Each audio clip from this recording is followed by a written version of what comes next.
Hey there, I'm Melissa with New South Table. I spent many summers with extended family and friends in the Lowcountry of South Carolina, and this was one of my favorite meals. Come on into my kitchen and let's get started.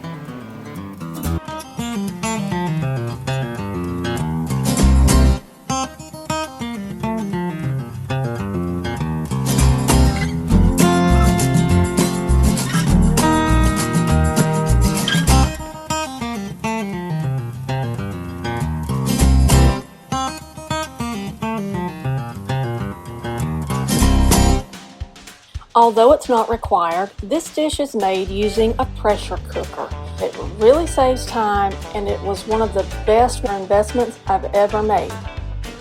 If you don't have a pressure cooker, don't worry. You can still do the same thing, just using a pot on the stove. But it will take longer, and you will need to soak the beans in water overnight. Begin by washing 1 pound of dried red beans. Make sure you remove the beans that are really dark or that appear deformed. Add the onion, green pepper, and celery. Add 1 chicken bouillon cube.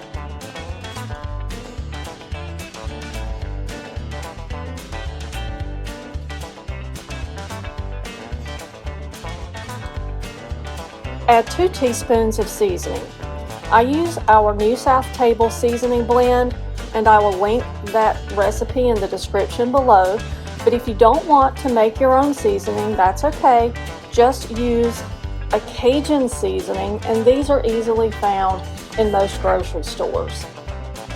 Now add 1 smoked ham hock. A smoked ham hock will help season the beans and give them a smoky flavor. Cover this with water.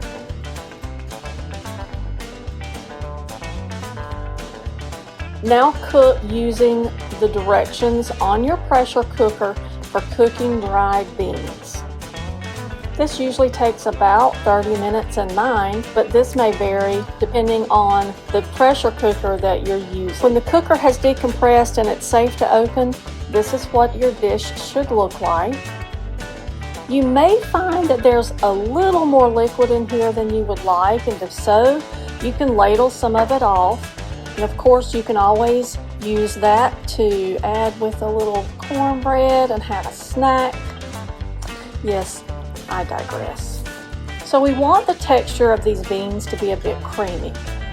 In order to make that happen, we'll remove half of the beans and use a fork to smash them. I know this takes a little time, but it's worth the effort. Once you've finished smashing the beans, you'll return them to the pot and stir. In the meantime, you want to cook your rice according to the package directions. I love yellow rice, but that's optional.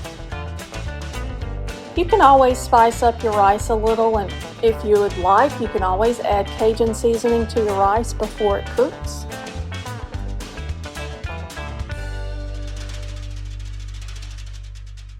Now it's time to plate it up. You'll begin with 1 cup of rice, then add the beans and something green on top. Now this could be parsley or chopped green onions, your choice. That's just for color. Of course, cornbread would make an excellent addition to this dish as well. And there you have it, red beans and rice. Thank you so much for watching, and we hope you enjoyed.